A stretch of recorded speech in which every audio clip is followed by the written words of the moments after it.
fascism. Public schools and public school teachers help create thoughtful and engaged students capable of reviving and strengthening democracy in perpetuity. And fascists don't like that, because fascists don't like democracy. And they know that the best way for the American people to willingly hand over power to authoritarian figures is if we believe fascist fear-mongering, disinformation, and propaganda. Ironically, the far right accuses teachers of indoctrination to distract from the fact that they're the ones who are actually trying to indoctrinate the next generation. The aforementioned Randy Weingarten joins me now. Randy, thank you for being here, as always. This is, I don't even know where to start, but we played that PragerU cartoon of a guy sort of talking about how being enslaved is definitely better than being killed, right? Like this justification, the curtailing of things that the Smithsonian is doing because too much emphasis on slavery. This is wild that we are reversing from critical thinking about things that we did in this country that were wrong, but we've learned from, or at least we thought we were learning from. So part of the, first off, thank you for having me on. Pleasure. Part of the reason I very intentionally used the term fascist in the title was I don't call anyone a fascist. I didn't want the book to be about a debate of is he or isn't he. That was not my point. My point is that a lot of Americans don't even know what fascistic or authoritarian behavior is. Right. And so, and frankly, look, I am a lawyer, a union activist, and a US Gov teacher.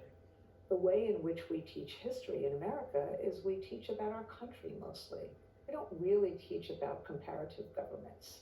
And so this notion about what authoritarians do, the disinformation and misinformation made really easily available because there's no guardrails on social media anymore.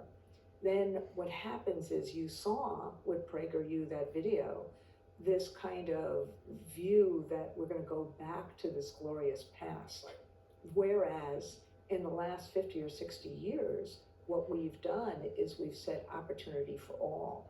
And like, let America be about the land of the free, the home of the brave for all, including all who come here. So it is a really different view of what America should be and who should have the bounty of America and who shouldn't.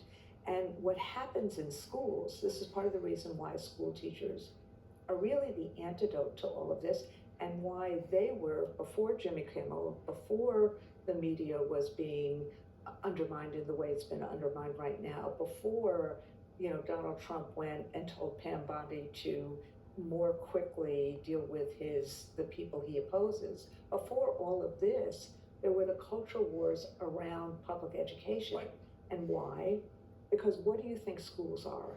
Here, at Canada, other places, they are the places where people come together, people who are not like each other. Right. And where you celebrate diversity and inclusion, and where you try to create opportunity for all. And then, and this is the thing that none of these propagandists who are in Linda McMahon's, new, civics, so-called civics curriculum, she didn't use any of the bipartisan groups. She only used propagandists. But this is where they trip up. The founders, the framers of this Constitution of ours, understood that critical thinking was absolutely key to stopping tyrants. Right. They did not want tyrants. And so when you see all these propagandists try to undermine critical thinking, they are trying to stop our kids from being able to understand fact from fiction, to understand disinformation and misinformation. Right. And we, as teachers in the United States, regardless of whether we get smeared, vilified, we are going to do everything in our power to create schools to be safe and welcoming, to make sure curriculum is engaging and relevant, and to give kids the skills so that they can think. Not what to think, yes, but how to think. And that's the distinction, right? You can use any example you want. We can go back to Germany in the 1930s. We can go to Rwanda. We can go to the Balkans. We can go to Iran. We can go to China. We can go to Israel. We can go to Pakistan. We can go to Hungary today, India today. It's all an example of if you give up your ability to think critically, to hold power to account, to dissent, it's over. It doesn't really matter what the lesson is, what the course work is. It's the, are you learning to say, I don't believe everything I hear. I know how to find other information. I know how to research. I know other information is available, which is a part of our book banning problem, right? Exactly. They're taking it away. The people dealing with book banning, you write about this on page 44 of your book. It's the teachers and the librarians who are fighting this fight. Exactly. They're at the front lines. And one wonders, like when a young person comes into, look, I taught 11th and 12th grade.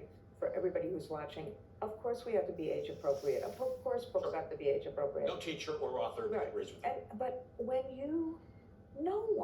no teacher in America or in America's public schools walk into the first day in class and say to kids, okay, the Democrats sit here, the Republicans sit here, the independents sit here. We don't do that. Like, we try to make every single child feel welcome. And we want to make sure that kids are safe. Look at what they're doing in LA right now. I'm really proud of them. Parents and teachers every day line the streets to a school to make sure that ICE can't take kids. Right. That is protecting children. And so part of what our job is, which is why you see this attack on teachers this week, attacking teachers, firing teachers. I saw an article today that the Proud Boys are now going to be part of this firing of teachers. This is about not having us do what we need to do for kids to have the skills and knowledge they need. Let them make their decisions. If they like Donald Trump, fine. If they don't like Donald Trump, totally right. fine. That's right. They need to have the skills and knowledge to make their own decisions. So that's public education. You write about Jason Stanley in your book. You reference Jason. Yes. Jason uses this term all the time. You know, he's of German extraction, German Jewish extraction. He uses this expression that I never remember. It's a German word, but it was the precursor to the Holocaust. It was coordination. Yes. Everybody in government not just government, everybody in government and private life had to be on the same page. Public education in America is actually to determine that it is not for the government to determine the page. No. Right? It is for you to determine how you make sense of the reality around you. Exactly. Our job, the most important thing I could say to your audience is our job is to teach kids how to think, not what to think. Right. Now, there's a value system in America about opportunity, about justice, about freedom, about liberty, about how to make sure that we don't demean and undermine, how we lift everyone up. And so that is a value system that we believe in. But what to think?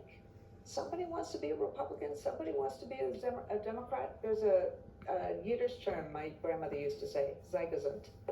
Do what you want to do. Right. Let's have those healthy fights. Let's have that civil discourse. Let's have debate. Could you imagine if the Trump administration actually called even one of the groups of civics to say, join us?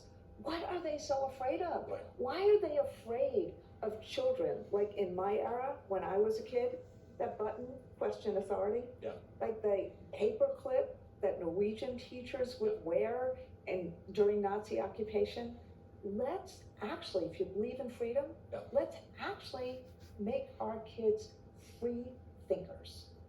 What a place to end it. Thank you for writing the book. Thank you for always being here to help us. And thank you for what the teachers in this country are doing to stand up for the rights of our students and our public school students. Randy, great to see you as always. Thank you. Thank you. Randy